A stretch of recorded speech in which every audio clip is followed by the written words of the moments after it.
Como vocês conseguem os furos? De que maneira as informações confidenciais das organizações chegam até vocês? Como é a relação entre jornalistas e clubes de esportes? Essas são perguntas que eu recebo quase que diariamente nas minhas redes sociais.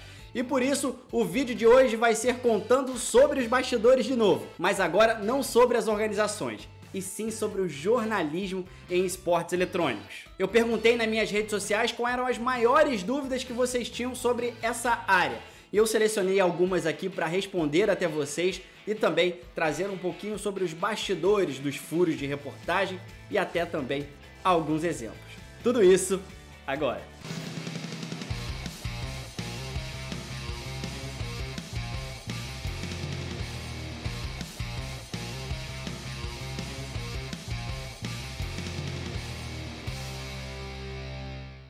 E antes da gente mergulhar no mundo do jornalismo dos esportes eletrônicos, aquelas dicas de sempre. Se você não é inscrito aqui no meu canal, já se inscreve por aqui. A gente está chegando pertinho da marca de 10 mil inscritos e vai ser muito bacana que a gente consiga isso, claro, neste vídeo falando sobre o jornalismo de esportes que tem acompanhado a minha vida aí já faz 5 anos. Deixa o seu like nesse vídeo porque isso é muito importante pra gente. E aqui nos comentários também tem o meu clube de membros. Se você pode e quer fazer uma contribuição para o meu canal, você pode fazer parte do meu clube de membros e até sugerir pautas e quem sabe participar aqui do meu canal junto comigo. Agora está na hora de eu te contar um pouquinho sobre os bastidores da nossa profissão. Pode parecer simples, mas conceituar uma palavra ou uma profissão é uma das tarefas mais difíceis. E para isso, eu recorri ao dicionário para a gente abrir o nosso papo. Afinal de contas, o que é jornalismo? De acordo com o dicionário Michaelis, jornalismo é a atividade profissional que consiste em coletar e transmitir notícias e outros tipos de material informativo por meio dos veículos de comunicação. Jornal, revista, rádio, televisão, internet e etc. E com o advento da internet, o conceito de jornalismo ficou um pouco turvo. Afinal de contas, qualquer pessoa, como eu, por exemplo, com uma câmera e um microfone, posso produzir conteúdo. Mas e aí? Tudo isso é jornalismo? A resposta é não. Ainda que você esteja lendo uma matéria ou vendo um vídeo que pareça esteja travestido numa roupagem jornalística, ou seja, alguém à frente da câmera com o microfone tentando transmitir uma informação até você, nem tudo isso é jornalismo. Porque a nossa profissão está sob um conjunto de regras. E na internet, onde qualquer pessoa pode produzir conteúdo, nem todas essas pessoas estão comprometidas com este conjunto de regras que são fundamentais para levar uma informação de qualidade até você. Um conflito e uma confusão muito comum nessa nova era é entre blogueiros e jornalistas. E aí quando eu estou querendo dizer aqui blogueiros, são aquelas pessoas que produzem conteúdo para a internet, não necessariamente aquelas pessoas que têm colunas nos jornais ou em sites da internet que hoje ficaram muito famosos sob o nome de blogs. Aqui eu tô falando sobre aqueles caras que produzem conteúdo sem todas as regras jornalísticas. O jornalista não obedece a nenhuma organização e nenhum interesse a não ser o interesse público, ou seja, que as informações cheguem até vocês. Os blogueiros, na maioria das vezes, têm algum patrocinador ou estão ligados a alguma instituição e que por isso fazem uma espécie de exaltação daquele objeto que está sendo alvo no vídeo ou na reportagem que ele está produzindo. E nos tempos sombrios que vivemos, o jornalismo virou um alvo fácil das ideologias políticas contrárias aos preceitos democráticos. Não há sociedade livre sem jornalismo livre, porque somos nós jornalistas que somos uma espécie de vigilante social, o guardião das regras. E isso também vale para o esporte eletrônico. Afinal de contas, quem vai questionar as desenvolvedoras e seu poder quase absoluto? Afinal de contas, elas são donos da bola, do jogo, do tribunal. Quem é que tem o poder de questionar as suas ações ou levantar dúvidas para possíveis problemas? Sim, os jornalistas. E depois dessa pequena introdução e também um pouquinho do mundo que vivemos atualmente, tá na hora de responder as perguntas que vocês me fizeram lá nas redes sociais. Eu começo com a pergunta do Vini Pedroso: quais noções de jornalismo esportivo não se aplicam ao jornalismo nos esportes? Bom, essa é uma pergunta que eu recebo até com bastante frequência. Na realidade, muito poucas coisas se diferenciam. Afinal de contas, é jornalismo em todos os lugares. Seja ele político, seja ele esportivo, seja ele em esportes eletrônicos, com algumas peculiaridades. Por exemplo, o número de eventos presenciais que a gente tem no esporte eletrônico é muito menor do que o número de eventos presenciais, por exemplo, que você tem no esporte tradicional, que todo evento é presencial. Alguns campeonatos só têm o seu evento presencial, por exemplo, na final. E isso, claro, que dificulta um pouquinho o trabalho do jornalista, porque jornalismo é feito na rua, olho no olho. Mas o esporte eletrônico, ele nasceu, se desenvolveu todo nesse ambiente virtual. E cabe ao jornalista também se adaptar a esse novo modelo. Mas são raríssimas as diferenças entre o esporte tradicional e o esporte eletrônico. Por exemplo, os treinos também. O jornalista, por exemplo, num clube de futebol, vai lá todos os dias para acompanhar os treinamentos. No esporte eletrônico, isso não acontece, mas são pequenas peculiaridades. Na hora de produzir um conteúdo, os preceitos jornalísticos que você precisa obedecer, como consultar mais de uma fonte, consultar todos os lados, aí vale para todos os tipos de jornalismo, não só o esportivo, político, econômico, cultural, enfim, todas as áreas. Pergunta do LKSZ_7, ele não deixou o nome dele aqui. É uma pergunta até engraçada. Existe um grupo de WhatsApp de jornalistas e pessoas influentes nas organizações? Queria saber como vocês conseguem esses furos. Bom, eu vou responder sobre furos um pouquinho mais pra frente, mas para responder sobre esse grupo de WhatsApp, não teria essa possibilidade. Uma vez que, se você recebesse um furo, outros jornalistas iriam ficar sabendo ao mesmo tempo. O que há são grupos de cobertura, por exemplo, quando você está num evento grande, como por exemplo o Mundial de Free Fire ou MSI de LoL, a organizadora faz ali um grupo de WhatsApp apenas para mandar os comunicados oficiais, assim como eles publicam também nas redes sociais, mas não há um grupo de WhatsApp que congregue jornalistas e organizações e desenvolvedoras para a gente descobrir o furo, porque os jornalistas eles estão em frentes diferentes, em empresas diferentes. Uma vez que essa comunicação fosse feita a todos ao mesmo tempo, não existiria furo, e sim uma comunicação oficial. Respondido? Como é feita a cobertura dos eventos internacionais? A Riot ou outras desenvolvedoras que pagam a hospedagem de vocês, comida e etc? Bom, essa resposta é sim e não. Na maior parte das vezes, é sim a desenvolvedora que arca com todos os custos de viagem dos repórteres que estão cobrindo aquele evento internacional. Em outras oportunidades, é o próprio veículo que arca com todos os custos. Aliás, este deveria ser o modelo ideal, com todos os veículos de comunicação arcando com os custos dos seus repórteres. Mas como o esporte eletrônico é uma atividade bastante recente, ainda não há interesse de grandes conglomerados e os sites menores não têm condições financeiras de mandar os seus repórteres e por isso as desenvolvedoras, até para fomentar os seus jogos, arcam com os custos dos repórteres que estão cobrindo os eventos internacionais. E aqui uma ressalva importante: todos os jornalistas e veículos de comunicação devem deixar claro que a cobertura é feita de forma independente, ainda que a desenvolvedora esteja arcando com os custos de viagem. Caso aconteça algo neste evento internacional que desagrade a desenvolvedora, ela em nenhum momento pode pedir aos jornalistas para que aquilo não seja publicado, porque eventualmente ela está arcando com os custos. A desenvolvedora fomenta a cobertura nos seus eventos, levando até jornalistas para lá, mas este setor deve manter a sua isonomia e deve deixar claro que qualquer matéria não passará pelo crivo da desenvolvedora. Agora sim, tá na hora de responder sobre os furos de reportagem. Eu selecionei a pergunta aqui do L. Liron,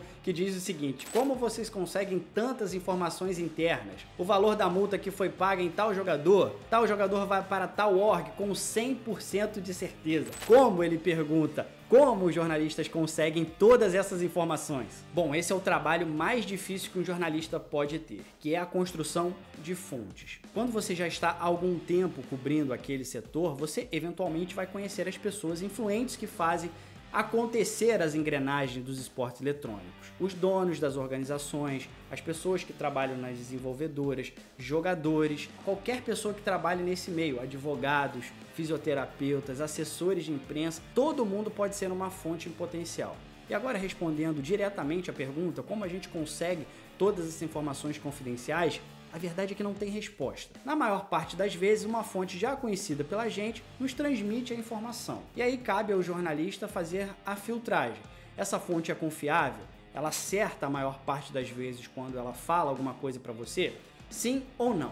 Mas em todos os casos, o jornalista não pode se basear em apenas uma fonte. a menos que ela seja uma fonte, por exemplo, interna da organização, ou que essa fonte seja até mesmo o dono da organização, ou uma pessoa que esteja dentro da desenvolvedora, mas preza o bom jornalista que você consulte outras fontes também para você ter certeza se aquilo que a fonte inicial te transmitiu é sim o que está acontecendo. Em outros casos, uma fonte tem parte da informação. Ela, olha, fiquei sabendo que tal pessoa vai para tal time. Na realidade, às vezes aquilo ali se configura como parte da informação. Aquele jogador estava realmente saindo daquela organização que ele fazia parte, mas não foi para aquele clube que a fonte inicial havia dito. E durante as suas apurações, você vai consultando pessoas que porventura tenham relações com a organização ou que tenham relações com a desenvolvedora, e aí você vai apurando, porque o nome aqui fundamental é apuração, porque você está ali durante o processo de informação apurando aquela informação, tornando ela mais confiável para levar até vocês. Bom, e quando ter 100% de certeza para publicar? Eu sempre falo que um jornalista precisa fazer essa filtragem, deixar muito claro que nem todas as informações vão chegar até vocês. A quantidade que eu recebo de informações todos os dias é muito grande perante as informações que vão chegar no final até vocês. De cada 10 coisas que eu ouço por aí, só uma vai chegar até vocês. Mas por que, Xande? Você fica blindando as informações do público? Não, porque dessas 10 informações, às vezes 9 não se configuram na prática, ou alguma delas você não sente segurança de passar a informação para o público, não tem certeza se aquilo ali é realmente correto. Já deixei de dar vários furos que se configuraram em verdade depois porque eu não tinha segurança o bastante para transmitir até vocês. Então isso é fundamental. Às vezes o jornalista já recebe a informação completa e só precisa apurar mais um pouco para ter certeza. Às vezes ele recebe parte da informação, às vezes ele capta isso numa observação, num tweet que alguém deu, alguma coisa ali que quando você já está inteirado dos bastidores, você consegue olhar aquilo ali com um olhar diferente. Ou seja, como que a gente consegue o furo? Isso na realidade não tem tanta resposta assim, mas o que é fundamental são as relações com as fontes. Como o trabalho de vocês é visto perante as empresas? Essa é uma pergunta que eu selecionei logo em seguida que eu iria falar do furo, justamente porque tem tudo a ver. Uma vez que a gente publica informações confidenciais das organizações de desenvolvedoras, é claro que essa relação entre jornalista e organização, vou dar um exemplo, quando a gente antecipa uma grande contratação, ela fica estremecida. Na maior parte das vezes, a organização reclama com o jornalista porque não queria ter aquela informação divulgada. Mas a gente precisa lembrar sempre que jornalista não é assessor de imprensa das organizações. O que interessa pra gente é levar ao público as informações que o jornalista tem apuradas e tem como confiáveis. E aí, então, a gente publica até vocês. Então, essa relação é sempre tensa, né, entre jornalistas, desenvolvedoras e também organizações. Porque na maior parte das vezes, a gente está desagradando a essas organizações e desenvolvedoras.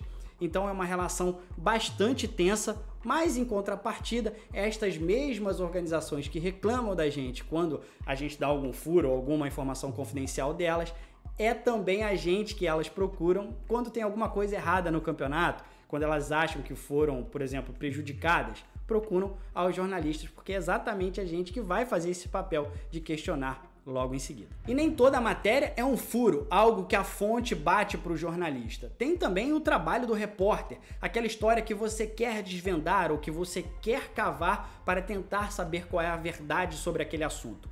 E aqui eu trago um exemplo que aconteceu comigo, o caso Roberto Sparda. Bom, para quem não sabe, o Sparda foi aquele streamer que há 2 anos começou a arrecadar fundos para o tratamento médico da sua mãe e também irmãs, arrecadou mais de 200 mil reais e depois desapareceu. A comunidade de esportes eletrônicos estava muito curiosa para saber o que tinha acontecido com o dinheiro e, claro, para a prestação de contas daquele montante que foi arrecadado. Eu publiquei essa matéria, aliás, exibi essa matéria na Loading, da onde eu fiz parte de apenas 2 programas, e a gente exibiu essa matéria logo no primeiro programa, no programa de estreia. Esse foi um trabalho de apuração que durou mais de 3 meses. Um trabalho de convencimento muito grande para que o Sparda falasse e, sobretudo, para que a mãe dele, a Adriana Araújo, também se comunicasse comigo e explicasse, afinal de contas, aonde estão aqueles 200 mil reais que foram doados até a família. E o que vocês viram no ar, que foi uma reportagem de pouco mais de 7 minutos, aliás, se vocês não acompanharam, é fácil achar ela aqui no YouTube, eu não tenho o direito de exibir ela aqui para vocês, mas vocês encontram facilmente dando uma busca por aqui. Aqueles 7 minutos é uma pequena parte de toda a apuração que fiz. É claro que eu preciso filtrar tudo que eu recebo para selecionar exatamente o que é importante e relevante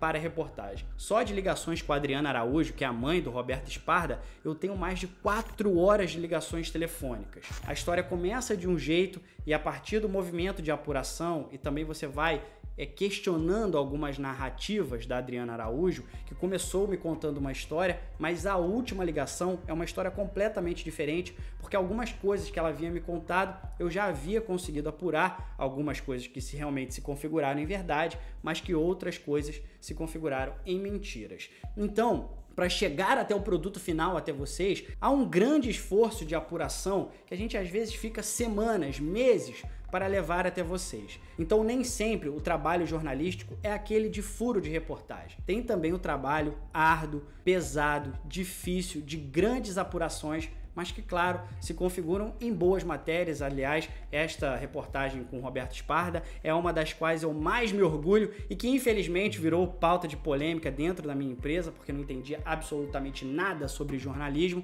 e que por isso resolvi sair de lá, e até hoje agradeço por ter tomado essa decisão, mas tem essas questões também. Então o jornalismo é muito além de comunicar vocês qual é a multa, de comunicar vocês qual jogador está indo de organização para outra organização, é também se debruçar sobre os regulamentos, saber se todas as regras estão sendo cumpridas, e às vezes até você fala assim, poxa, mas você está lidando com o esporte eletrônico, que são games, mas em algum momento da sua carreira vai ter que lidar com um assunto delicado, como por exemplo este caso do Sparda, em que envolve doenças, e até uma das doenças eu consegui confirmar, que foi o caso da filha. Então uma história super delicada que o jornalista precisa ter bastante serenidade para levar ao público o que há de melhor nesta apuração, claro, mantendo todos os preceitos éticos da profissão, ouvindo todos os lados, apurando com responsabilidade, para que vocês tenham no produto final um produto de qualidade e muito bem apurado. E eu recebi muitas perguntas, é claro que eu trouxe algumas até vocês, porque não dá para resumir o jornalismo em um vídeo. É uma profissão que demanda 4 anos de formação, às vezes especializações, jornalistas que vão procurar também conhecimento em outras áreas, como é o meu caso na sociologia. Enfim, tentei trazer aqui as perguntas mais curiosas e as mais recorrentes para que vocês entendam como funciona o jornalismo nos esportes eletrônicos. E se você chegou até aqui, eu tendo a acreditar que você tem grande curiosidade sobre o jornalismo em esportes eletrônicos. E também trago uma novidade aqui para vocês. E em companhia dos meus amigos e craques do jornalismo em esportes eletrônicos, Roque Marques e também Alessandro Jodar, os dois da TV Globo, eu lanço o curso de jornalismo em esportes eletrônicos. Aulas ao vivo para a gente te contar exatamente como funciona essa indústria para você que quer fazer parte dela. São 8 aulas em que a gente vai ensinar vocês como é a relação com as fontes, também como produzir para as diferentes áreas, podcasts, YouTube, matérias escritas, enfim. Serão 8 aulas ao vivo e eu quero trazer aqui para vocês, porque na maior parte das vezes esses cursos são de conteúdos gravados. Vocês vão ter a oportunidade de ter essas aulas ao vivo com a gente e ao fim do curso a gente vai desenvolver uma atividade prática com todos os alunos e também você terá a oportunidade de ter uma mentoria, não só comigo, ou com o Roque, ou com o Alessandro Jodar. O link eu vou deixar aqui na descrição para você que quer saber mais informações sobre o curso, quando ele vai começar, também a ementa. Todas as disciplinas estão aqui abaixo, você confere tudinho aqui na descrição. Eu espero vocês no meu curso de jornalismo em esportes eletrônicos. Para você que quer fazer parte dessa área, mas ainda está um pouquinho perdido, não sabe como fazer para se inserir nessa indústria, é claro que o conhecimento nunca é demais e todos os links estão aqui na descrição. Espero vocês lá. Ufa, quanta coisa hoje aqui no meu canal para falar de jornalismo em esportes eletrônicos. Aliás, é um tema que eu tenho uma maior paixão e a gente fica aqui horas e horas falando. E olha, se você não é inscrito aqui no meu canal, já se inscreve por aqui, deixa o seu like nesse vídeo, comente por aqui o que você acha dessa profissão de jornalista em esportes eletrônicos e larga esse link para aquele seu amigo que não entende nada de jornalismo, seja no esportivo ou também em outras áreas. Eu vejo você em uma outra oportunidade e espero vocês também no meu curso de jornalismo em esportes. Um grande abraço e até lá!